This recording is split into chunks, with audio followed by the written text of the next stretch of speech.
Assalamualaikum. This is Dawn from Air University Islamabad. This video is about some of the lab tasks we have performed in our microcontroller and value system course. Firstly, the task 1 of the lab 1 was to blink an LED using an Arduino IDE code. Let's just have a look on the code. Code में सबसे पहले हम बता रहे हैं कि हमने pin mode एक सेट कर लिया, जो भी हमारे पास आउटपुट होगा वो हम LED पे शो करवा रहे हैं। दैन हम देख रहे हैं कि एक वोल्टेज लेवल हमने दी हुई है। जब वोल्टेज लेवल हमारी हाई होगी तो LED हमारी ऑन हो जाएगी, जब वोल्टेज लेवल हमारी लो होगी तो जो हमारी LED है वो ऑफ हो जाएगी। डिले हमने बीच में 1000 का दे दिया। अगर हम इसकी सिमुलेशन देखें, दिस इज़ आवर सिमुलेशन।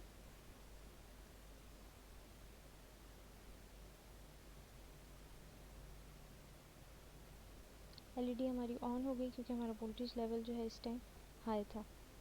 अब हमारी LED ऑफ हो गई जब वोल्टेज लेवल लो हुआ, और ये 1000 की डिले से इसी तरह प्रोसेस चलता रहेगा। देन जो लैब 1 का टास्क 2 है हमारे पास, वो ये है कि हमने LED को ब्लिंक करवाना है using N assembly code. Code की तरफ अगर हम देखें, सबसे पहले हमने R16 में 1111 बाइनरी का जो है वो स्टोर करवा दिया, और R16 को हमने पोर्ट बी में स्टोर करवा दिया। दैट मीन्स कि हमने पोर्ट बी को आउटपुट कंसिडर कर लिया। देन हम अगर लूप के अंदर जाएं तो हमारे पास हमने पोर्ट बी की जो 5th पिन है उसे हमने आउटपुट, उसके साथ हमने LED लगा दी है कि उसे हमने आउटपुट कंसिडर कर दिया। SPI का मतलब हमने बिट सेट कर दिया कि हमारी LED जो है वो जब वोल्टेज लेवल हाई होगा तो हमारी LED ऑन हो जाएगी। डिले हमने बीच में, यहाँ पे हम डिले का फंक्शन कॉल कर रहे हैं, जो यहाँ पे डिले का हमने पूरा फंक्शन बनाया है, यहाँ पे डिले कॉल हो रहा है।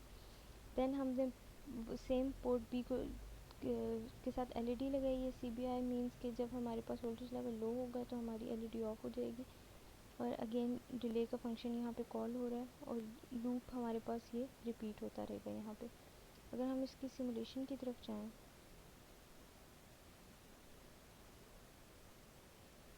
वोल्टेज लेवल हाई है तो हमारी LED ऑन हो रही है, वोल्टेज लेवल लो है तो LED ऑफ हो जाएगी। डिले यहाँ पे हमने कम रखा है इसलिए LED इतने थोड़े डिले के साथ ऑन ऑफ हो रही है। Then our third task was कि हमने LED ब्लिंक करवानी है यूजिंग अ सी कोड। सी का कोड अगर हम देखें, सी के कोड में सबसे पहले ये स्टेटमेंट हमें बता रही है कि हमने अपने पोर्ट बी को आउटपुट कंसिडर कर लिया, जो LED हमारी पोर्ट बी पे लगी हुई है। पोर्ट बी के 5th पिन के साथ हमारी LED कनेक्टेड है। जब हमारे पास वोल्टेज लेवल हाई होगा तो पोर्ट बी की जो 5th पिन है वो हमारे पास 1 शो कर देगी, मतलब LED हाई हो जाएगी। डिले हमने 1000 मिली सेकेंड्स का दिया। देन जब हमारा वोल्टेज लेवल लो होगा तो हमारी LED ऑफ हो जाएगी, जो हमने यहाँ पे हाई करवाया था यहाँ पे वो टॉगल हो जाएगी, मतलब कि LED हमारी ऑफ हो जाएगी, और डिले अगेन 1000 मिली सेकेंड्स का है। सिमुलेशन इसकी अगर हम देखें, सिमुलेशन रन हो रही है। LED is on when the voltage level is high and LED is off when the voltage level is low with a delay of 1000 milliseconds. So that's the end of lab 1. lab 2 के हमारे पास 5 task हैं। अगर task 1 की तरफ हम देखें तो task 1 है हमारे पास कि हमने 30 को जो है R16 के अंदर स्टोर करवाना है और उसे किसी भी पोर्ट पे डिस्प्ले करवाना है। दैन हमने उस 30 में 25 को ऐड करवाना है और उसी पोर्ट पे उसका रिज़ल्ट शो करना है। एट द एंड हमने R16 को क्लियर करवाना है। अगर हम कोड इसका देखें, फर्स्ट ऑफ ऑल हमने 30 को स्टोर करवा दिया R16 के अंदर। दैन R16 को हम पोर्ट बी पे शो करवा रहे हैं। आउट का मतलब कि R16 पे जो भी हमारे पास वैल्यू स्टोर्ड है वो पोर्ट बी पे एज एन आउटपुट जा रही है। देन हमने 25 स्टोर करवा दिया R17 के अंदर, और R16 में हमारे पास जो पहले से 30 स्टोर था उसके अंदर हम 25 ऐड करवा के अगेन उसे R16 के अंदर स्टोर करवा रहे हैं। मतलब इसके बाद हमारे पास ऐड की इस स्टेटमेंट के बाद हमारे पास R16 के अंदर 30 प्लस 25 का जो भी रिज़ल्ट आएगा वो R16 के अंदर स्टोर हो चुका है। देन R16 को हम अगेन पोर्ट बी पे उसके आउटपुट को पोर्ट बी पे शो करवा रहे हैं, और R16 को यहाँ पे क्लियर करवा रहे हैं। तो ये हमारा टास्क हो गया यहाँ पे कंप्लीट। देन लैब 2 का जो टास्क 2 था हमारे पास, वो ये था कि हमने किसी भी एक पोर्ट पे इनपुट लेना है और दूसरी पोर्ट पे उस इनपुट का जो है आउटपुट हमने शो करवाना है। इसका कोड हम देखते हैं। सबसे पहले हमने R16 में 00 स्टोर करवा दिया और R16 में हमने 11 स्टोर करवा दिया। मीन टू से कि हमने R16 को जो है वो पोर्ट बी पे भेज दिया, मतलब पोर्ट बी को जो है हमने इनपुट डिक्लेयर कर दी क्योंकि हमने वहाँ पे 00 स्टोर करवाया था। और R17 को है हमने पोर्ट सी पे भेज दिया, मतलब कि R17 को हमने सेट कर दिया, पोर्ट सी को हमने सेट कर दिया एज एन आउटपुट क्योंकि R17 को हमने 11 दे दिया था। देन हमने पिन बी पे कोई इनपुट दी है जिसको हम स्टोर करवा रहे हैं R18 के अंदर, मतलब R18 के अंदर हमारे पास अब कोई भी इनपुट आ गई है जो हमने पोर्ट बी पे दी थी, और उस R18 को हम स्टोर कर उसका रिज़ल्ट हम शो करवा रहे हैं पोर्ट सी के ऊपर, मतलब कि हमने पोर्ट बी पे एक इनपुट ली और उसका आउटपुट हम शो करवा रहे हैं पोर्ट सी के अंदर। और ये लूप हमारे पास चलता रहेगा जब तक हम इसे बंद नहीं करते। अब इसकी सिमुलेशन अगर हम देखें, हमने सिमुलेशन रन की, अभी मेरे स्विचेस ऑन है सब, से ओपन कर लेते हैं नाउ। जब हमने सिमुलेशन रन की, इनपुट हमने दी पोर्ट बी पे, इस स्विच को हमने अगर क्लोज़ किया तो आउटपुट हमारे पास पोर्ट सी पे शो हुई। इसको क्लोज़ किया तो दूसरी एलईडी ऑन, इसको क्लोज़ किया, इसको क्लोज़ किया, तो ऐसे हमारे पास हम इनपुट दे रहे हैं पोर्ट बी के अंदर और हमारे पास आउटपुट शो हो रही है पोर्ट सी के अंदर। तो सेकंड टास्क की जो कंडीशन थी हमारे पास वो फुलफ़िल हो चुकी है। अब अगर हम लैब 2 का टास्क 3 देखें तो टास्क 3 हमारे पास कि हमने एलईडीज़ की चार्जिंग सीक्वेंस शो करवानी है किसी भी पोर्ट के ऊपर। इसका अगर हम कोड देखें तो हम सबसे पहले R19 को हमने R19 में हमने 111 स्टोर करवा दिया और R19 को हम पोर्ट बी पे भेज रहे हैं, मतलब पोर्ट बी को हमने एज एन आउटपुट सेट कर दिया। जो भी हमारे पास एलईडीज़ होंगी वो पोर्ट बी के साथ कनेक्टेड होंगी। देन हम पोर्ट बी के ऊपर पोर्ट बी को बता रहे हैं कि किस किस बिट के साथ हमने एलईडीज़ को, किस किस पिन के साथ हमने पोर्ट बी की अपनी एलईडीज़ को कनेक्ट किया है 0 1 2 3 4 5, क्योंकि हमने 5 एलईडीज़ जो हैं कनेक्ट की हैं उनकी चार्जिंग सीक्वेंस बताने के लिए। देन हमने डिले कॉल किया, हर एक पोर्ट को सेट करने के बाद हमने डिले कॉल किया और यहाँ पे हमने डिले का छोटा सा फंक्शन बना लिया जो हमें बताएगा कि हमने कितने डिले के साथ एलईडीज़ को चार्ज करवाना है। अगर इसकी सिमुलेशन को हम रन करें तो ये देखें आप, चार्जिंग एलईडीज़ की चार्जिंग डिस्चार्जिंग हमें शो करवा रहा है पोर्ट बी के ऊपर। अगर हमने इसका में डिले काफ़ी कम है, अगर हमें इसे डिले ज़्यादा करना है तो हम यहाँ पे कोड में चेंजिंग कर सकते हैं। ये हमारा टास्क 3 कंप्लीट हो गया। अब हम चलते हैं लैब 2 के टास्क 4 की तरफ। तो टास्क 4 हमें ये बता रहा है कि हमने दो इनपुट्स लेनी है डिफरेंट पोर्ट्स के ऊपर, दोनों इनपुट्स को कंपेयर करना है। अगर इनपुट सेम हो तो हमारे पास ये वैल्यू शो होनी चाहिए एलईडीज़ के ऊपर आउटपुट पे, और अगर इक्वल नहीं है, इनपुट सेम नहीं है, तो हमारे पास ये वैल्यू शो होनी चाहिए। अगर हम इसका कोड देखें, कोड में सबसे पहले हमने R20 में भी 00 स्टोर करवा दिया, R21 में भी 00 स्टोर करवा दिया। R20 को हम DDR B पे भेज रहे हैं और R21 को DDR C पे, मतलब पोर्ट बी पोर्ट सी दोनों को हमने एज एन इनपुट कंसिडर कर लिए क्योंकि दोनों पे डिफरेंट इनपुट्स आएंगी। R25 पे हमने FF भेज दिया और R25 को हम DDR D पे भेज रहे हैं, मतलब पोर्ट D को हम आउटपुट कंसिडर कर रहे हैं, जो हमारी एलईडीज़ होंगी वो पोर्ट D पे लगी होंगी। देन हम 00 देन हम ये एक कंडीशन है 1100 1100, ये हम R22 पे भेज रहे हैं और ये हमारे पास बाइनरी की एक कॉम्बिनेशन है जो हम R16 पे भेज रहे हैं। R17 पे हम पिन C पे जो भी इनपुट आ रही है उसे हम R17 पे स्टोर करवा रहे हैं और पिन B पे हम जो इनपुट ले रहे हैं उसे R18 पे स्टोर करवा रहे हैं। R17 और R18 को हम आपस में सब्ट्रैक्ट कर रहे हैं और उसका रिज़ल्ट हम जो है R17 में स्टोर करवा रहे हैं। देन पोर्ट D पे हम R16 का रिज़ल्ट भी भेज रहे हैं और देन पोर्ट D पे हम R22 का। R16 और R22 हमारे पास ये बाइनरी के कॉम्बिनेशन है जो कुछ कंडीशंस फुलफ़िल होने से वो हमारे पास होंगे। अब अगर हम सिमुलेशन की देखें, सिमुलेशन ऑलरेडी रन है, तो हमारे पास ये दोनों डिफरेंट कंडीशंस में हैं। तो हमारे पास ये देख लें कि हमारे पास 0011 शो हो रहे हैं जब ये दोनों इनपुट्स हमारे पास सेम कंडीशन में। तो मतलब हमारा लैब 3 का जो टास्क 4 था वो भी फुलफ़िल हो गया, कंडीशन सेटिस्फाई हो रही है। हम लैब 2 के टास्क 5 की तरफ चलते हैं। टास्क 5 क्या है कि हमने ये कुछ कमांड्स हैं, इन्हें इम्प्लीमेंट करना है और इनको बताना है कि इनका फंक्शन क्या है। कोड हम देख लेते हैं इसका। सबसे पहले हमने क्या किया कि 20 को हमने स्टोर करवा दिया R16 के अंदर, देन हम कह रहे हैं इंक्रीमेंट R16। इंक्रीमेंट R16 क्या करता है कि R16 में जो हमने वैल्यू स्टोर करवाई थी 20, उसे एक दफ़ा इंक्रीमेंट कर देगा। मतलब अब ये वैल्यू होगी हमारे पास 21। कॉम R16 का मतलब है कि जो हमने R16 के अंदर जो भी वैल्यू स्टोर करवाई थी 20, इस वैल्यू को टॉगल कर देगा। देन हमने एक और रजिस्टर लिया R17 और उसके अंदर हम 25 स्टोर करवा रहे हैं। डिक्रीमेंट R16 का मतलब कि हम R17 के अंदर जो भी हमारे पास वैल्यू है हम उसे डिक्रीमेंट करवा रहे हैं बाय 1। मतलब यहाँ पे हमारे पास R17 के अंदर 25 था, जब हमने उसे डिक्रीमेंट करवाया तो अब ये वैल्यू 24 हो चुकी है। देन हम ऐड करवा रहे हैं R16 और R17 रजिस्टर के अंदर हमारे पास जो भी वैल्यूज़ थी उन्हें हम आपस में ऐड करवा रहे हैं। देन हम करें मूव। मूव की कमांड हमारे पास क्या करिए कि हमारे पास जो भी R17 के अंदर वैल्यू है वो कॉपी हो रही है R16 के अंदर। STS करवा रहे हैं हम। STS क्या करता है कि आपके रजिस्टर की जो वैल्यू है वो किसी मेमोरी लोकेशन के अंदर स्टोर करवा देता है।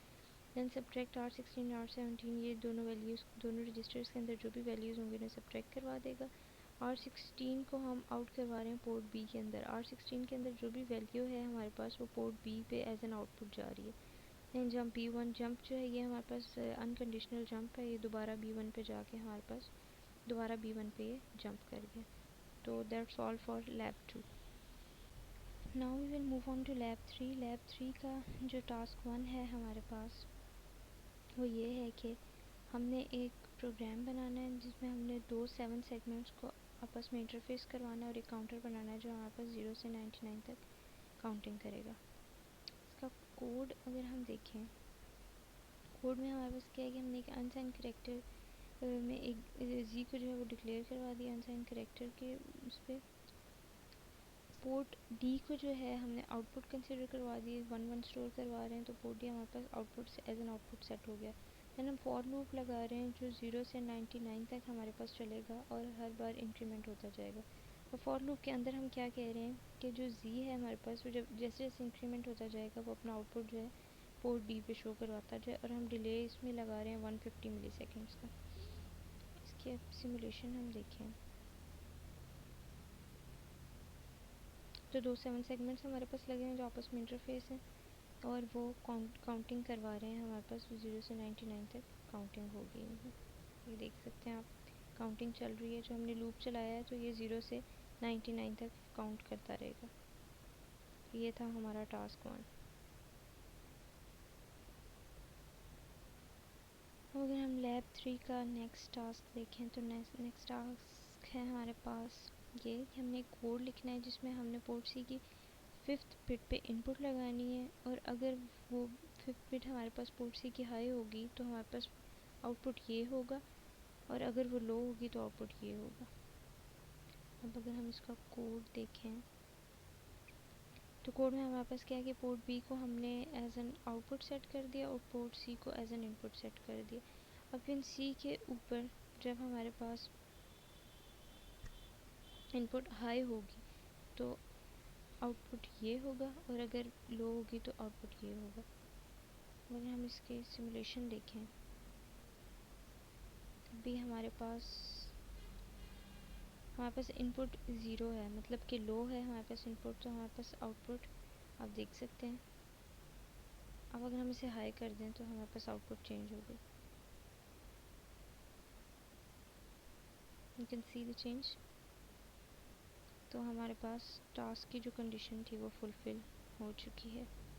लैब 3 के नेक्स्ट टास्क की तरफ हम चलते हैं।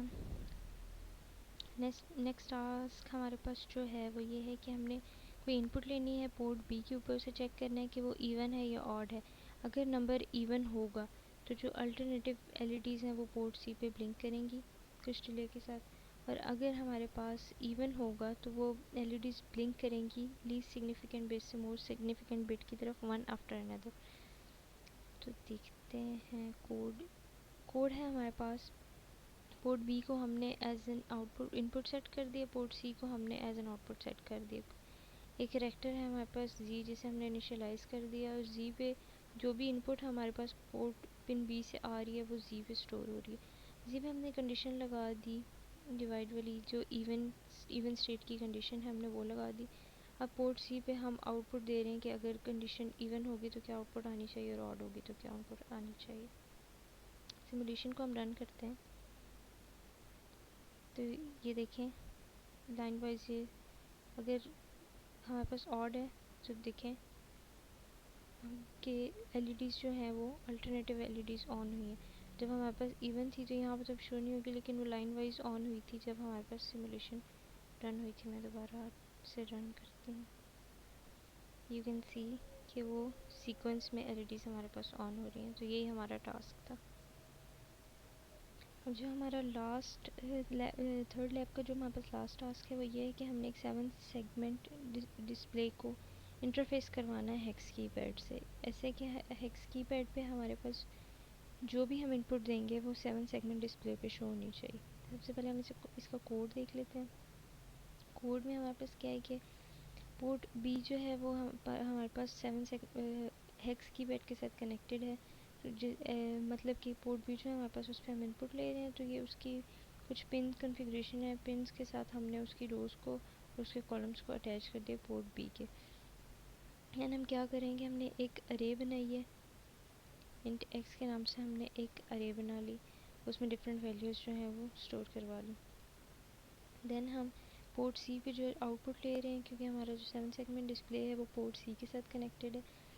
हम लाइन वाइज सब रोज़ के लिए रो 1 2 3 सब तीनों चारों रोज़ के लिए 4 रोज़ हैं हमारे पास। चारों रोज़ के लिए लाइन वाइज हम परफॉर्म करेंगे कि किस पे हम कौन सा बटन प्रेस करेंगे तो क्या आउटपुट शो होगी। अब हम अगर इस टाइम फर्स्ट रो पे हैं अपनी, तो फर्स्ट रो में हमारे पास क्या होगा, जब पिन बी होगी और हमारे पास फोर्थ इंडेक्स पे हमारे पास जो भी वैल्यू यहाँ इस अरे में स्टोर होगी, फोर्थ इंडेक्स पे यहाँ पे ये स्टोर है। हम उसे जब प्रेस करेंगे तो हमारे पास पोर्ट सी पे आउटपुट ये आना चाहिए। ये हमारे पास एक टेबल गिवन होगा, वहाँ पे आउटपुट होगी कि किसको प्रेस करने से कि कौन सा बटन शो होना चाहिए। यहाँ पे भी टेबल मेरे पास बना हुआ नहीं है, लेकिन जब आप करेंगे तो पहले कॉपी पे आपके पास टेबल बना होना चाहिए कि किस करेक्टर के साथ क्या चीज़ एफिलिएटेड है, कौन सा बटन रिलेटेड। कोड बनाते हुए हमारे पास सामने टेबल था तो वी नो के किस बटन के साथ क्या आउटपुट आनी चाहिए। देन हमने ये सारी कंडीशंस इसीलिए लगाई हैं कि हम जो भी इंडेक्स का बटन जो भी कॉल करेंगे, मतलब जो भी बटन हम प्रेस करेंगे, हमारे पास आउटपुट पे वही बटन शो कर दिया जाएगा। ये रो 1 के लिए किया था, अब ये रो 2 के लिए हम कर रहे हैं काम, सेम रो 3 के लिए एंड देन रो 4 के लिए। तो ये पूरा कोड सेम है, बस कंडीशन आपने देखनी है कि वो टेबल जब आपके पास होगा तो यू नो के जब कंडीशन हम देखेंगे तो हमें पता चल जाएगा कि हम किस बटन को दबाएंगे तो हमारे पास क्या आउटपुट होगी। सिमुलेशन इसकी देख लेते हैं। यू कैन सी कि जो हमारा 7 सेगमेंट है वो पूरा जो है पोर्ट बी के साथ कनेक्टेड है, और जो हमारा 7 सेगमेंट है वो पोर्ट सी के साथ कनेक्टेड है। इनपुट हमारी हेक्स कीपैड से पोर्ट बी पे आ रही है और आउटपुट जो है हमारी पोर्ट सी पे आ रही है थ्रू 7 सेगमेंट। सिमुलेशन हमारी रन हो गई। जैसे देख सकते हैं हम जो भी हेक्स कीपैड पे इनपुट दे रहे हैं वो 7 सेगमेंट पे हमारे पास आउटपुट शो कर रहा है। तो हमने इंटरफेस कर लिया हम अपना हेक्स कीपैड अपने 7 सेगमेंट डिस्प्ले के साथ। तो हमारे लैब 3 के टास्क हो गए हैं complete. That's all from lab 3। Now will move towards lab 4 task. अब हम चलते हैं अपने लैब 4 के टास्क की तरफ। लैब 4 का टास्क हमारा ये था कि हमने अपने एलसीडी को जो है इंटरफेस करवाना था अपने कंट्रोलर के साथ। तो हम पहले उसका कोड देख लेते हैं। कोड हमारे पास ये, सबसे पहले यहाँ पे हमने एलसीडी के हेडर फाइल जो है उसे इंट्रोड्यूस करवाया। देन हम जो वाइल के लूप में आ रहे हैं, जो कर्सर को सेट करने के लिए सबसे पहले हम एक फंक्शन एक कमांड जो है वो दे रहे हैं। देन एलसीडी पे हम सबसे पहले डिस्प्ले करवा रहे हैं हेलो। फिर हम 1000 मिली सेकेंड का एक डिले दे रहे हैं, एलसीडी को अपनी क्लियर करवा रहे हैं। फिर ये दोबारा हम अपना कर्सर सेट कर रहे हैं।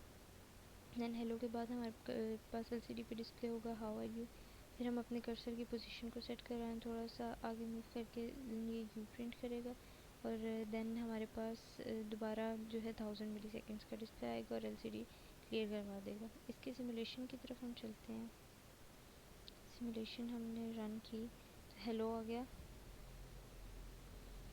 देन एलसीडी क्लियर हुई how are you, and then नीचे अगेन यू हमारे पास, जैसे कि हमने उसमें अपने कोड में एक्सप्लेन किया था। तो ये हमारी जो है एलसीडी वो इंटरफेस होगी हमारे कंट्रोलर के साथ। एंड इसके बाद अगेन हमारी एलसीडी क्लियर कर देगा अकॉर्डिंग टू कमांड, और ये वाइल लूप चलता रहेगा।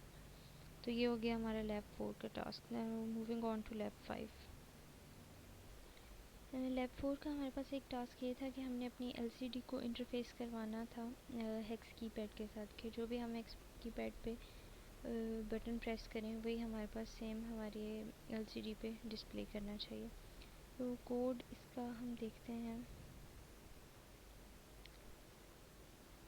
कोड में हमने सबसे पहले यहाँ पे अपनी एलसीडी को पोर्ट सी के कौन कौन से पिन के साथ कनेक्ट किया हमने ये डिफ़ाइन कर दिया। देन हमने अपने RW इनेबल RS जो एलसीडी की पिन है उनको पोर्ट डी की कौन से पिन के साथ कनेक्ट किया वो डिफ़ाइन कर दिया। नहीं, हम जब मेन में आएंगे तो हम यहाँ पोर्ट बी पे हमने अपना हेक्स कीपैड किन पिन के साथ कनेक्ट किया वो ये सारा इनपुट हेक्स कीपैड हमारे पास एज एन इनपुट एक कर रहा है, तो हेक्स कीपैड को किन पिन के साथ हमने कनेक्ट किया वो बता दिया। देन अगेन यहाँ पे हमने एक अरे बनाई है, अरे बना ली यहाँ पे हमने, जहाँ पे अपने वैल्यूज़ दे दी।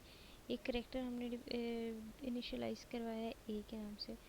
ये कुछ एलसीडी की जो है वो कमांड्स है कर्सर शिफ्ट के लिए।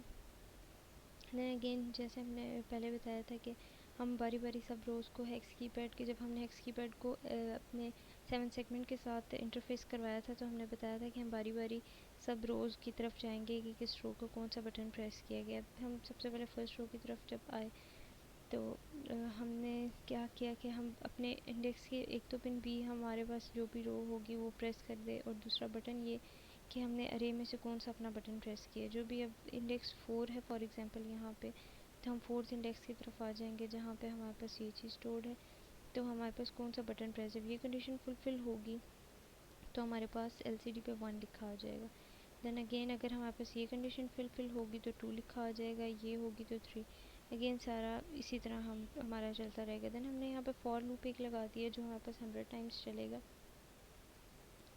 और से हम इंक्रीमेंट करवाते रहेंगे और ए जो है हमारे पास एक नंबर बढ़ता रहेगा। देन हम फर्स्ट रो में आ गए, सेम ऊपर वाला प्रोसीजर करेंगे। Second for third row, second row and third row सबके लिए सेम प्रोसीजर करेंगे। देन हम अगर इसकी सिमुलेशन की तरफ आते हैं, सिमुलेशन हमने रन की, हेक्स फाइल हमने उसकी डाल दी है, 7 प्रेस किया तो 7 आ गया, 8 प्रेस किया तो 8 आ गया, 9 प्रेस किया तो 9 आ गया। हम हेक्स कीपैड पे जो भी प्रेस करेंगे एलसीडी हमें वही नंबर डिस्प्ले करवाएगी। तो ये हमारा दूसरा टास्क था लैब 4 का। लैब 4 हमारी कंप्लीट हो चुकी है। अब हम लैब 5 की तरफ मूव करेंगे। लैब 5 का जो टास्क 1 है हमारे पास वो ये है कि हमने रजिस्टर्स की वैल्यूज़ को काउंट करवाना है। सबसे पहले उसके कोड की तरफ चलते हैं हम। तो कोड में हमने सबसे पहले देखा कि हमने पोर्ट डी को अपनी इनपुट सेट कर लिया है, पोर्ट सी को हमने अपने आउटपुट सेट कर लिया है। ये जो दो हैं हमारे पास 8 बिट के कंट्रोल रजिस्टर हैं जो हमारी क्लॉक प्री स्केल रेशो को सेट करते हैं, और हमारे जो PWM के पिन्स हैं उसके आउटपुट कंट्रोल को सेट करने के लिए ये यूज़ होते हैं। ये हमारे पास आउटपुट कंट्रोल रजिस्टर है जो कि हमारे पास काउंटर टाइमर के रजिस्टर के साथ वैल्यू को कंपेयर करने के लिए यूज़ होता है, और किसी वेव फॉर्म की फ्रीक्वेंसी को सेट करने के लिए यूज़ होता है। ये हम 1 हमेशा तब करते हैं जब भी हम ये टाइमर काउंटर रजिस्टर की जो वैल्यू है कंपेयर करवा रहे हो, तो हमेशा हम इसे 1 सेलेक्ट करते हैं। तो हमने इसे 1 कर लिया। यहाँ पे एक करेक्टर हमने इनिशियलाइज़ करवा दिया। अब जब हम यहाँ पे कंपेयरिंग कर रहे हैं, ये कंपेयर हमने किया कि जब हमारा हमने इनपुट पे जो बटन लगाया है वो बटन जब हम प्रेस करेंगे तो एक बार हमारा ये जो सी है वो इंक्रीमेंट हो जाएगा, मतलब काउंट करना स्टार्ट कर देगा। जैसे जैसे हम उस बटन को प्रेस करते जाएंगे तो हमारा जो सी है ये एक एक डिजिट इंक्रीमेंट होता जाएगा। एंड में हम अपनी एलसीडी को क्लियर करवा लेंगे, और डिले हमने यहाँ पे अपना 50 मिली सेकेंड्स का दे दिया। अब इसके सिमुलेशन की तरफ हम चलते हैं।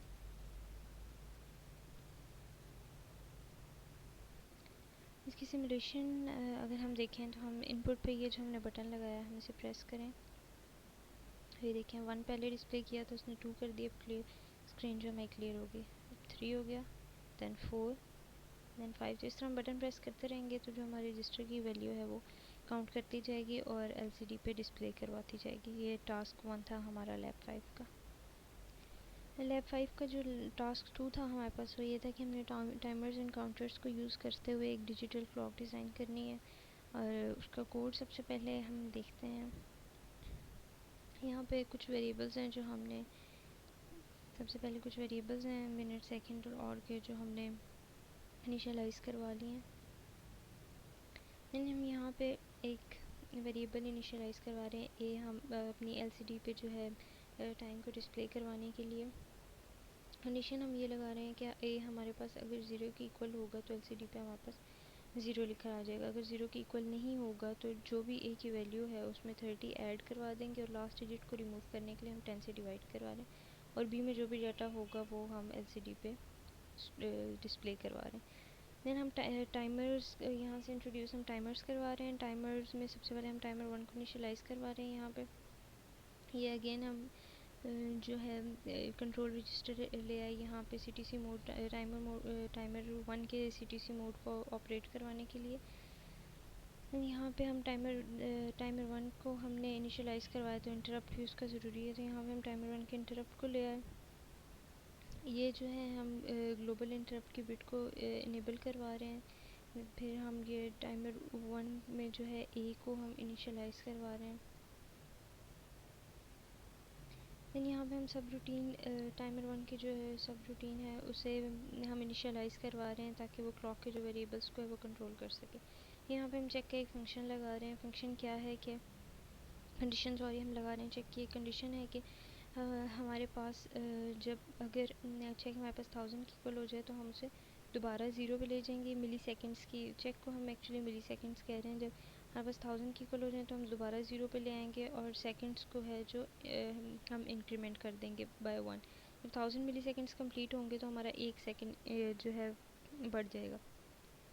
देन हम एक कंडीशन लगा रहे हैं कि अगर सेकंड्स जो है हमारे पास 59 से ज़्यादा हो जाएं, 60 सेकंड्स ही होते हैं टोटल, तो 59 से अगर हमारे पास बड़े हो जाएं तो हम मिनट को एक इंक्रीमेंट करवा देंगे, एक मिनट ज़्यादा हो जाएगा। देन सेम कंडीशन कि अगर मिनट हमारे पास 59 से ज़्यादा हो जाएं तो और एक इंक्रीमेंट हो जाएगा। और 24 और डिजिटल क्लॉक हम बना रहे हैं तो अगर और जो है हमारे पास 24 के इक्वल हो जाएं तो और दोबारा हमारे पास ज़ीरो से स्टार्ट हो जाएंगे। देन मेन के फंक्शन में हमने ऊपर जितने फंक्शंस बनाए थे उन फंक्शंस को कॉल किया हुआ। कुछ एलसीडी के अपने फंक्शंस हैं जो कर्सर को मूव करवाने के लिए, एलसीडी को क्लियर करवाने के लिए वो यूज़ हो रहे हैं। ये सेम ऊपर जो हमने फंक्शन बनाए थे वो। अगर इसकी सिमुलेशन की तरफ हम चलें,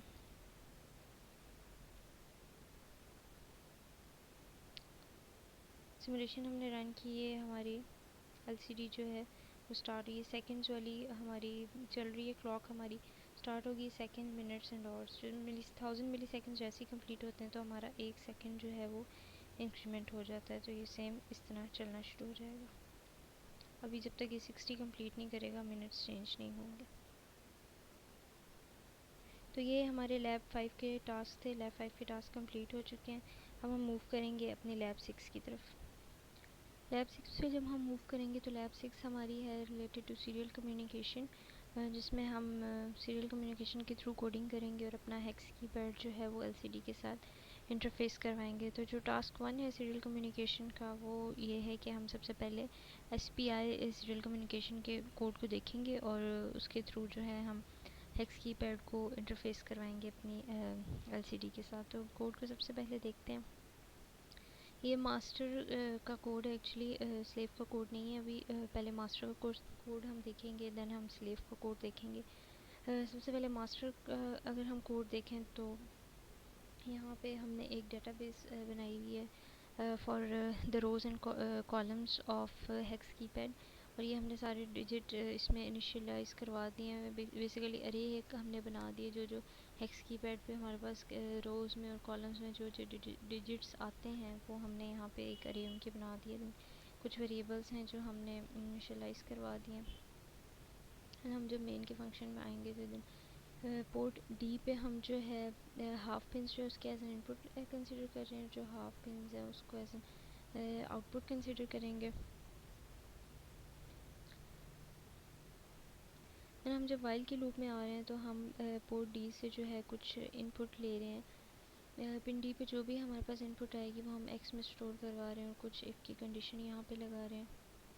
देन हम ये काम जो पहले हम हेक्स की पैड्स के लिए करते थे अरे बना कर, देन हम ये वो काम कर रहे हैं, पहले रो 1 के लिए कर रहे हैं कुछ पोर्ट डी पिन डी पे जो है इनपुट लेके वो पहले रो 1 के लिए वो काम कर रहे हैं, रो 2 के लिए, रो 3 के लिए, एंड देन रो 4 के लिए। तो सब रोज़ के लिए हम जो है वो वही काम करेंगे और इफ़ की कंडीशन लगा देंगे कि अगर हम ये रो 1 का कौन सा बटन प्रेस करें तो हमारे पास क्या आउटपुट आएगी। देन ये हमारे पास सर्च का एक फंक्शन है कि अगेन हम इसमें कुछ कंडीशंस लगाएंगे कि डेटाबेस में से अगर हम R1 का एक बटन प्रेस करें और डेटाबेस में से हम इंडेक्स दे देंगे कि अगर हम कौन से इंडेक्स के बटन को प्रेस करें। ये हमारे पास पूरी एक अरे बनी हुई है, तो किस इंडेक्स के कौन से बटन को हम प्रेस करें तो हमारे पास क्या चीज़ जो है वो आउटपुट पर डिस्प्ले होगी। और साथ ही हमने इसको कुछ डिले भी दे दिया है 100 मिली सेकेंड्स का। तो ये सारी वही कंडीशंस हैं कि हम किस बटन को हेक्स कीपैड के प्रेस करें तो आउटपुट पे हमारे पास क्या आएगा। आप देख सकते हैं इंडेक्सेस हम बता रहे हैं कि हमने रो 1 को प्रेस अगर करना है तो वो ऊपर जो हमने कुछ फंक्शंस बनाए हैं कि R1 को हम अगर प्रेस करेंगे तो हमारे पास कौन सा बटन प्रेस होगा।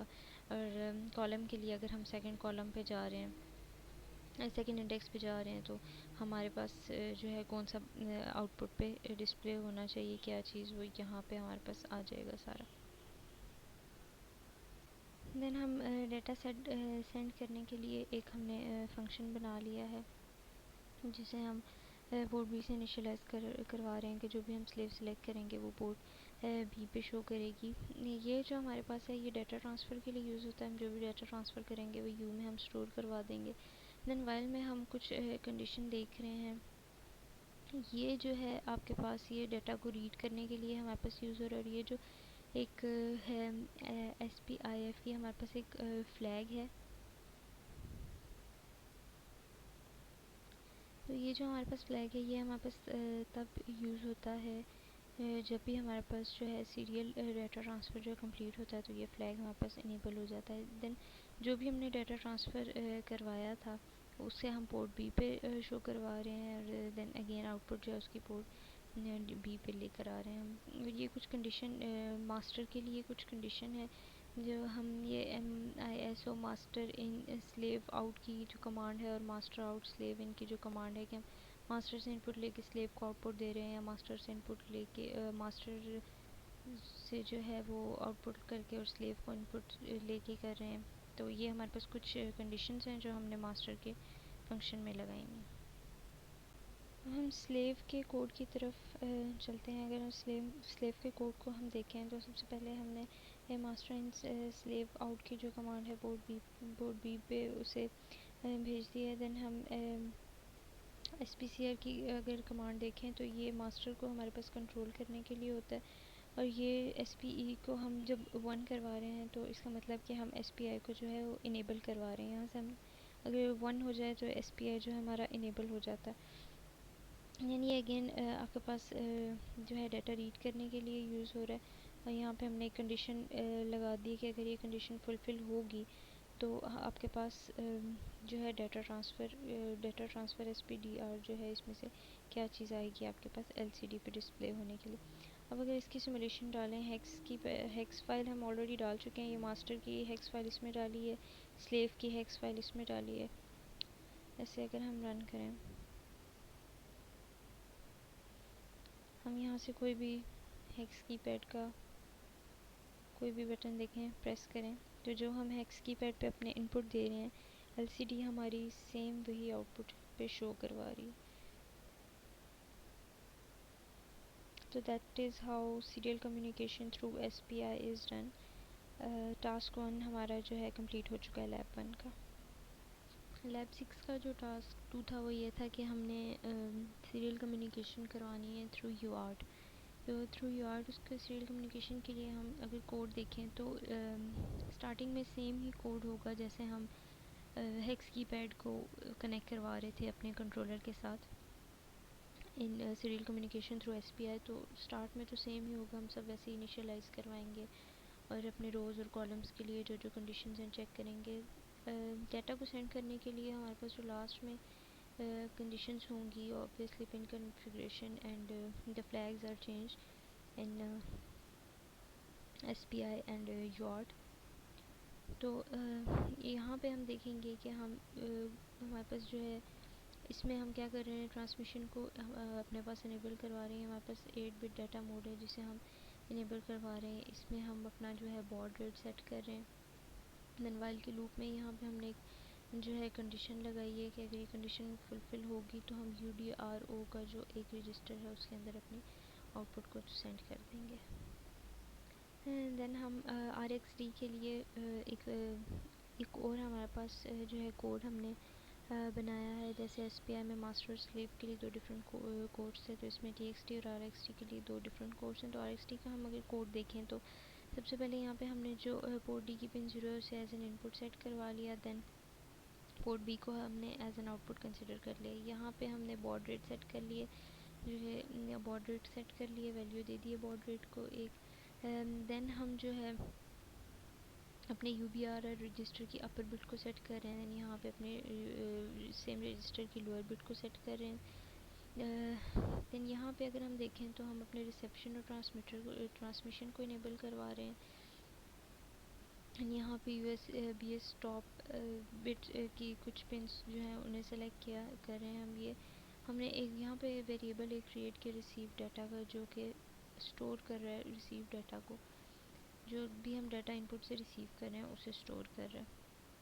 देन हम वेट करेंगे जब तक हमारा जो रिसीव बफर है वो एम्प्टी नहीं हो जाता। ये हमने वाइल में कंडीशन लगाई कि हम तब तक वेट करेंगे जब तक जो हमारा रिसीव का बफर है वो एम्प्टी नहीं हो जाता। दैन UDR में हमारे पास जो भी वैल्यू हमने स्टोर होगी वो हम स्टोर करवा रहे हैं रिसीव डाटा के अंदर, और रिसीव डाटा को जो है हम आउटपुट पे जो है वो शो करवा रहे हैं LCD के ऊपर, अपनी LCD के ऊपर राइट कर रहे हैं डाटा में। जो भी चीज़ हमें रिसीव हो रही है थ्रू UDR और रजिस्टर, उसे हम स्टोर करवा रहे हैं अपने रिसीव डाटा के अंदर, और रिसीव डाटा जो है हमारे पास LCD में उसको शो करवा रहा है। देन हम डिले यहाँ पे देखेंगे 220 मिली सेकेंड्स का हम जो है वो डिले दे रहे हैं। अगर हम अपनी सिमुलेशन की तरफ आएँ तो ये हमारे पास ये हमारे पास TXT है और ये RxD। तो हम हेक्स फाइल्स पहले से अपलोड कर चुके हैं। अब अगर हम इसे रन करें तो ये आप देख सकते हैं कि हम हेक्स कीपैड पे जो भी इनपुट देंगे सेम आउटपुट हमें वो जो है शो कर दिया जाएगा ऑन LCD। तो ये हमारी हो गई serial communication through UART। That's all from lab 6। अब हम मूव ऑन करेंगे अपने लैब 7 के टास्क की तरफ।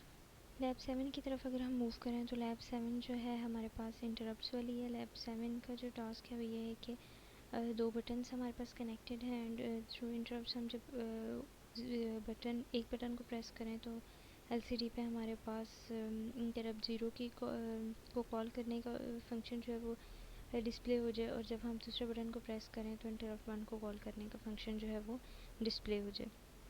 तो सबसे पहले हम देखते हैं इसका फंक्शन। यहाँ पे हमने पोर्ट B और पोर्ट C को जो है एज एन आउटपुट डिक्लेयर कर दिया है। यहाँ पे हम इंटरप्ट 0 को जो है एज एन इनपुट ले रहे हैं, इंटरप्ट 1 को एज एन इनपुट ले रहे हैं। एक्चुअली 2 बटन स्टेट्स हैं जिनको हम पोर्ट D पे एज एन इनपुट लेंगे। 0 और 1 इंटरप्ट हमने इसे कह दिया, तो 2 बटन्स एक्चुअली हैं हमारे जिन्हें हम पोर्ट D पे इनपुट ले रहे हैं। एंड यहाँ पे पोर्ट D पे हम सिम बटन्स को पुल अप करवा रहे हैं। इंटरप्ट 0 को और इंटरप्ट 1 को हम जो है इन फ्लैग्स के थ्रू जो है वो ग्राउंड लेवल पे लेकर आ रहे हैं। देन हम यहाँ पे इस फ्लैग को यूज़ करते हुए हम इंटरप्ट 0 को जो है वो इनेबल करवा रहे हैं। यहाँ पे हम इंटरप्ट 1 को इनेबल करवा रहे हैं। ये हमारे पास ग्लोबल इंटरप्ट इनेबल के लिए एक फंक्शन है। देन LCD के अंदर जब हम आते हैं तो सबसे पहले ये कुछ कमांड्स हैं जो हमारे पास कर्सर मूव और LCD मूव और पोजीशन के लिए ये यूज़ होती हैं। ये कुछ कमांड्स हैं जो हमारी LCD की हेडर फाइल के अंदर डिफ़ाइन हुई हुई हैं। सबसे पहले जब हम LCD में आते हैं तो हमारे पास एक कमांड डिस्प्ले होती है वेटिंग की, जो कि मूव कर रही है, कर्सर भी मूव कर रहा है और वो भी मूव कर रही है कि ये हमने कुछ कमांड्स दी हैं। इनसे पता चल जाता है कि वो कर्सर मूव किए हैं या पोजीशन मूव के लिए। देन हमने 10,000 मिली सेकेंड्स का डिले दिया इसके अंदर। इंटरप्ट 0 के फंक्शन के अंदर जब हम आते हैं तो हम जब सबसे पहले पहला बटन अपना प्रेस करेंगे तो वो इनपुट आएगा इसके अंदर, और एलसीडी डाटा स्ट्रिंग के अंदर interrupt zero call. LCD data string का जो फंक्शन है हम ऊपर एक्सप्लेन कर चुके हैं, इसे कॉल करवा चुके हैं। एलसीडी डाटा ज़ीरो जो इंटरप्ट ज़ीरो है वो कॉल हो जाएगा एक पहला बटन प्रेस करने से, और जब दूसरे के अंदर हम फंक्शन के अंदर आएंगे तो डाटा स्ट्रिंग के अंदर जब हम दूसरा बटन प्रेस करेंगे तो इनपुट आएगा, और जो है हमारे पास एलसीडी पे इंटरप्ट वन कॉल डिस्प्ले हो जाएगा। इसकी सिमुलेशन की तरफ हम अगर देखें, कंट्रोलर के अंदर हेक्स फाइल हम पहले से इंक्लूड कर चुके हैं कोड की। सिमुलेशन को अगर हम रन करें वेटिंग की, जैसे मैं आपको बताया था वेटिंग की हमारे पास कमांड आ रही है, और वो 10,000 मिली सेकेंड्स के डिले से आगे पोजीशन उसकी मूव करती जा रही है, और साथ कर्सर, ये रहा हमारा कर्सर, ये भी साथ मूव कर रहा है। अगर हम पहले बटन को प्रेस करें तो इंटरप्ट वन कॉल आ जाएगा, इस बटन को हम प्रेस करें इंटरप्ट ज़ीरो कॉल हो जाएगा। तो यही हमारा कोड था कि हम एक बटन को प्रेस करें तो एक कंडीशन होनी चाहिए, दूसरे को प्रेस करें तो दूसरी चीज़ कॉल होनी चाहिए। तो ये हमारा इंटरप्ट्स का कोड था जो कंप्लीट हो गया। लैब 7 में हमारे पास यही टास्क था। लैब 7 हमारे पास कंप्लीट हो चुका है। अब हम लैब 8 की तरफ मूव करेंगे। अब हम मूव करते हैं अपने लैब 8 की तरफ, जो कि है analogue to digital converter. Task उसका ये है कि हमने एडीसी को यूज़ करते हुए अपना टेम्परेचर जो है मेजर करना है और एलसीडी पे टेम्परेचर शो करवाना है। कोड अगर हम इसका देखें तो सबसे पहले हमने पोर्ट सी को यहाँ पे इनपुट पोर्ट डिक्लेयर कर लिया। यहाँ पे हम चैनल सेलेक्ट और कैपेसिटर और एवीसीसी को कुछ पिन हैं जिनको इनेबल करवा रहे हैं। देन अगेन यहाँ पे हम अपनी एडीसी और एडीसी कन्वर्जन इंटरप्ट और क्लॉक की पिन्स को इनेबल करवा रहे हैं। देन वाइल के लूप में अगर हम आए तो सबसे पहले हम अपनी एलसीडी पे टेम्परेचर डिस्प्ले करवाएंगे। टेम्प लिखा हुआ डिस्प्ले होगा हमारी एलसीडी के ऊपर। देन हम कन्वर्जन अपनी स्टार्ट कर रहे हैं। ये वाइल की लूप, ये जो वाइल में हमारे पास कंडीशन है ये कि हम वेट करेंगे अपने कन्वर्जन के लिए कि हमारे पास जो है एनालॉग में वो टेम्परेचर वो डिजिटल में कन्वर्ट हो जाए। ये जो हमारे पास कमांड है, ये फ्लैग जो है आपके पास वो क्लियर कर रहा है, ये कमांड जो आपके पास फ्लैग को क्लियर कर रही है। देन हमारे पास जो एडीसी वैल्यू है उसे हम जो है टेम्परेचर की जो वैल्यू है उसे इस फार्मूला के थ्रू कन्वर्ट करवा रहे हैं, और वो वैल्यू हमारे पास जो है वी में स्टोर हो रही है।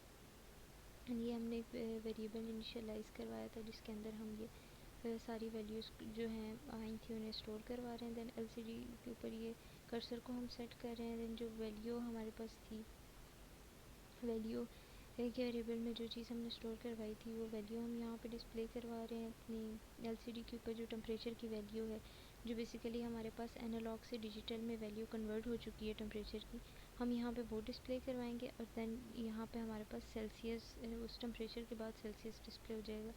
और डिले हमने यहाँ पे 500 मिली सेकेंड्स का लगाया, और एलसीडी जो है हमारे पास उसके बाद एलसीडी क्लियर का फंक्शन, मतलब जब सब डिस्प्ले हो जाएगा तो एलसीडी हमारे पास क्लियर हो जाएगी। अगर हम इसकी सिमुलेशन की तरफ आएँ, सिमुलेशन हमने रन की, जो टेम्परेचर हमारे पास, जैसा कि हमने बताया था कि पहले टेम्प आएगा लिखा हुआ, फिर ये वो टेम्परेचर है जो एनालॉग से इनपुट में आया था, और देन उस फार्मूला के थ्रू हमने उसे डिजिटल में कन्वर्ट कर दिया था, और ये सेल्सियस देन लिखा और स्क्रीन क्लियर हो जाती है। अगर यहाँ से हम इसे चेंज करते जाएँ अपने टेम्परेचर को, आप यहाँ एलसीडी के ऊपर देख सकते हैं कि हमारे पास टेम्परेचर यहाँ पे भी चेंज होता जा रहा है। हम इसे बढ़ाते जाएंगे तो वहाँ भी टेम्परेचर बढ़ता जाएगा, हम इसे कम करते जाएंगे तो वहाँ भी टेम्परेचर कम होता जाएगा।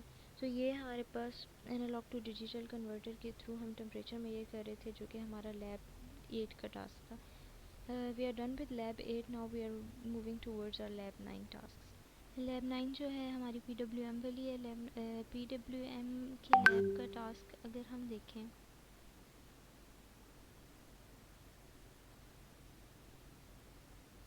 तो टास्क ये है कि हमने एक स्विच लगाना है किसी एक पोर्ट के साथ, और दूसरे पोर्ट पे हमने आउटपुट के लिए एलईडी लगानी है।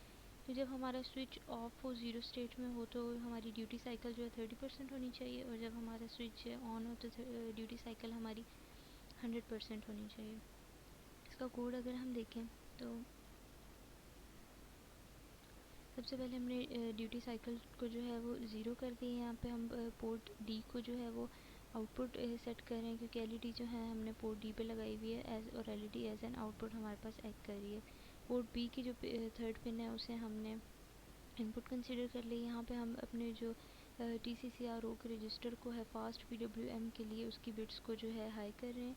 दैन यहाँ पे हम अपना जो है इंटरप्ट जो है इनेबल करवा रहे हैं टाइम मास्क रजिस्टर में। ये हमारा प्री स्केलर मोड के लिए एक कंडीशन हो गई। देन हम अपनी कंडीशन लगा रहे हैं कि अगर हमारे पास जो है हमारे पास जो बटन है वो 1 में होगा तो हमारी ड्यूटी साइकिल जो है वो 100% होगी। ओ सी सी आर ओ हमारे पास बेसिकली ड्यूटी साइकिल के लिए हमने यूज़ किया, तो ड्यूटी साइकिल हमारे पास 100% होगी। और अगर हमारे पास स्विच जो है वो ऑफ होगा, ज़ीरो स्टेट में होगा, तो ड्यूटी साइकिल जो है वो 30% होगी। इसकी सिमुलेशन अगर हम देखें, इसकी सिमुलेशन हम रन करते हैं तो स्विच हमारा अभी ज़ीरो स्टेट में है। जब ज़ीरो स्टेट में है तो हमारी ड्यूटी साइकिल 30% होनी चाहिए। 30% ड्यूटी साइकिल के हिसाब से एलईडी ब्लिंक करिए, और जब हमारा स्विच ऑफ हो जाएगा तो ड्यूटी साइकिल हमारे 100% हो गई, फुल एलईडी ऑन होगी। तो एलईडी जब फुल ऑन है तो मतलब हमारे पास ड्यूटी साइकिल 100% है, और जब एलईडी ब्लिंक करेगी तो ड्यूटी साइकिल 30% है। ये पीडब्ल्यूएम का टास्क था हमारे पास लैब 9 का, जो कंप्लीट हो चुका है। अब हम अपने एफपीजीएस की तरफ मूव कर जाएंगे। जो नेक्स्ट लैब है हमारी वो एफपीजीएस की लैब है। एफपीजीएस में हमने डिफरेंट अपने लॉजिक गेट्स को यूज़ करके डिफरेंट रिजल्ट्स निकाले थे और उनके वेव फॉर्म्स जनरेट किए थे। हम ऑलरेडी वेव फॉर्म्स जनरेट कर चुके हैं सब लॉजिक गेट्स की, तो हमने उनके स्क्रीनशॉट्स ले लिए थे। सबके जो जिन जिन कोड्स के जो जो रिज़ल्ट्स आए थे वो मैं आपको शो करवा देती हूँ। ये हमारे पास डिफरेंट जो पहला टास्क था वो डिफरेंट मल्टीप्लिकेशंस का और डिवीजन का, एडिशन सब्ट्रैक्शन का, डिफरेंट चीज़ें जो हैं हमने डिफरेंट लॉजिक गेट्स पे इम्प्लीमेंट करके देखी थी।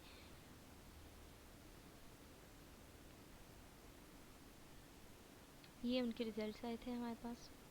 वे फॉर्म्स आप देख सकते हैं कि प्रॉपर वे फॉर्म इसलिए नहीं बनी क्योंकि हमारे पास हमने जो बिट्स हैं वो ज़्यादा ली हैं, बाइनरी में लिया है, ज़्यादा बिट्स के लिया है, इसलिए हमारे पास जो वेव फॉर्म है वो इस तरह जनरेट हुई है, प्रॉपर वेव फॉर्म जनरेट नहीं। जो टास्क 2 था हमारा वो ये था कि हमने दो इनपुट्स दे दिए थे, और इनपुट्स को एंड करवा के और करवा के नॉट लगा के और नॉट गेट लगा के डिफरेंट गेट्स लगा के हमने उनके रिज़ल्ट्स देखे थे। और उनकी जो वेव फॉर्म जनरेट हुई थी सिमिल्टेनियसली वो ये हुई थी। ये इनके आउटपुट्स हैं, ए बी सी जो थी वो हमारी इनपुट्स थी और बाकी सब जो थी वो हमारे आउटपुट्स थे। टास्क 4 जो था वो था हमारे पास, हमने इनपुट्स दिए ए बी सी और डी जो है वो हमारे पास इनपुट्स थे, और आउटपुट्स में हमने ये देखा कि अगर एक दूसरे से ग्रेटर होगा या लेस होगा, कंडीशंस को ट्रू फॉल्स करके देखा, अगर ये कंडीशन ट्रू होगी या फॉल्स होगी तो हमारे पास वेव फॉर्म किस तरह का जनरेट होगा। तो कुछ इस तरह का वेव फॉर्म हमने जनरेट किया था अपने लैब 4 के टास्क के लिए। जो टास्क 5 था हमारे पास एफ पी जी की लैब का, वो ये था कि हम इसमें कुछ A B C D E F जो हैं हमने इनको इनपुट दे दिया, और हम कुछ इक्वालिटीज़ की कंडीशंस और कुछ इनइक्वालिटीज़ की कंडीशंस को चेक कर रहे हैं। तो उसके करस्पॉन्डिंगली हमारे पास जो वेव फॉर्म बना था वो कुछ इस तरह का था। जो नेक्स्ट टास्क था हमारे पास वो ये था कि हमने ए और बी को जो है अपना इनपुट कह दिया है, और ए बी और सी को हमने इनपुट कह दिया, D E F G H जो है हमारे पास आउटपुट है, और हम बिट वाइज चेक कर रहे हैं कि अगर बिट बाय बिट हम गेट्स को इम्प्लीमेंट करें तो उनका क्या रिज़ल्ट आता है हमारे पास। तो ये उसकी वेव फॉर्म थी कि अगर बिट बाय बिट ये सब इसके आउटपुट्स हैं और ये इनपुट्स हैं, कि अगर बिट बाय बिट गेट्स को इम्प्लीमेंट किया जाए तो क्या वेव फॉर्म शो करते हैं।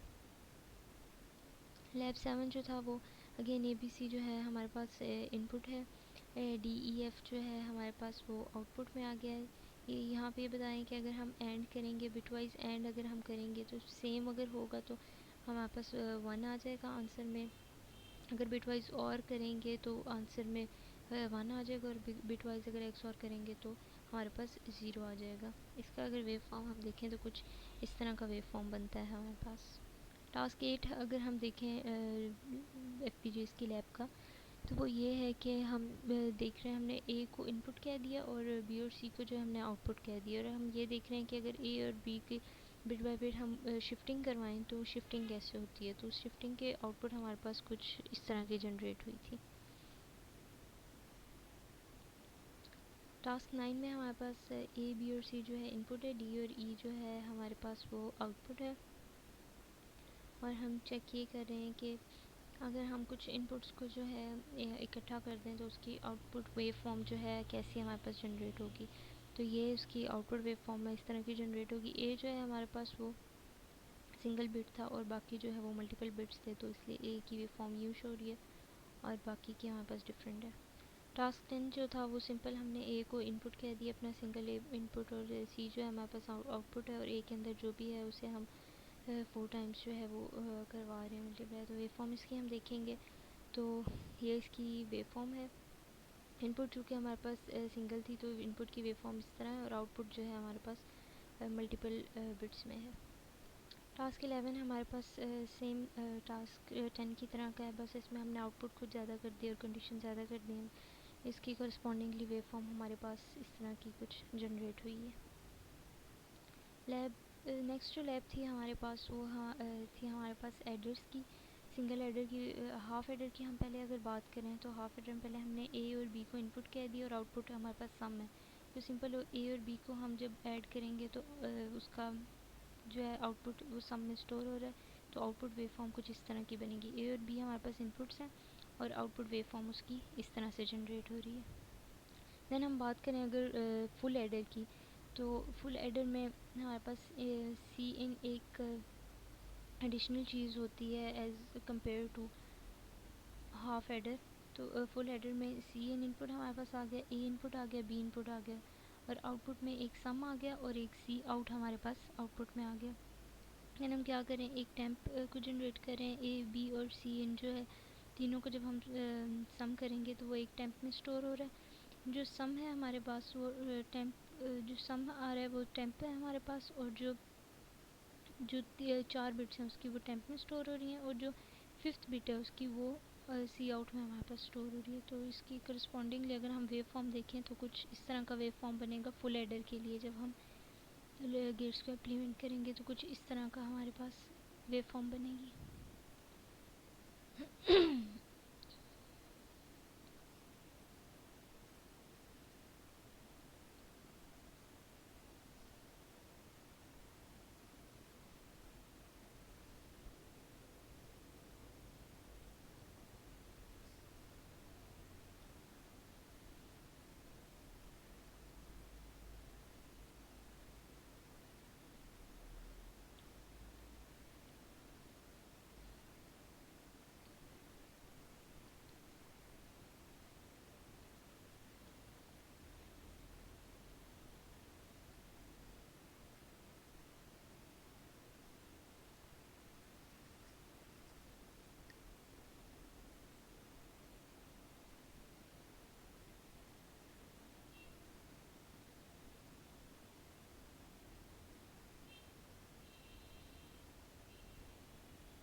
देन हम नेक्स्ट अगर देखें तो हमारे पास मल्टीप्लेक्सेस की लैब है। मल्टीप्लेक्सेस में हम सबसे पहले मल्टीप्लेक्सेस की इम्प्लीमेंटेशन थ्रू गेट्स देखेंगे। थ्रू गेट्स हमारे पास कैसे इम्प्लीमेंटेशन होगी कि पहले हमने अपने इनपुट्स डिफ़ाइन कर लिए, आउटपुट डिफ़ाइन कर लिया, जो हमने यूज़ नहीं करना वो वायर में चला गया।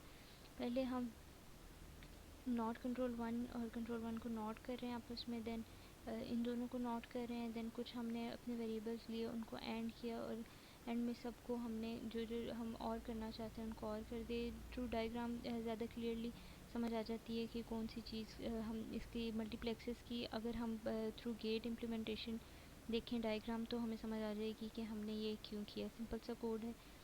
वेव फॉर्म इसकी कुछ इस तरह की जनरेट हुई है हमारे पास। सेकंड मेथड जो मल्टीप्लेक्सेस का हम देख रहे हैं वो थ्रू लॉजिक देख रहे हैं कि हम इन सबको इकट्ठा इनको बीच में एंड करवा के नॉट का साइन लगा के, जिनको एंड करवाना है उनके दरम्यान हम एंड का साइन लगा के, जिनको नॉट करवाना है साथ नॉट लगवा के, और सबको और करवा के इकट्ठा अगर लिखें तो इस तरह भी हम मल्टीप्लेक्सेस को डिज़ाइन कर सकते हैं थ्रू लॉजिक। इसका जो हमारे पास आउटपुट शो हो रही है वो कुछ इस तरह की वेव फॉर्म बन रही है। जो थर्ड मेथड है हमारे पास मल्टीप्लेक्सेस को शो करवाने का, वो थ्रू केस है। अगर हम केसेस के थ्रू इसे देखें तो ये हमारे पास कुछ इस तरह के हम केस इम्प्लीमेंट कर देंगे कंट्रोल 1 और कंट्रोल 2 पे। हम अगर केस लगा दें तो कुछ इस तरह का कोड है हमारे पास और इस तरह की कुछ आउटपुट बन रही है। तो ये हमारे पास लैब टास्क यहाँ पे कंप्लीट हो गए हैं। हमने अपने माइक्रो कंट्रोलर से स्टार्ट करके एफपीजीएस तक सारे लैब टास्क जो हैं एक्सप्लेन कर दिए हैं। That's all from my side. Thanks a lot.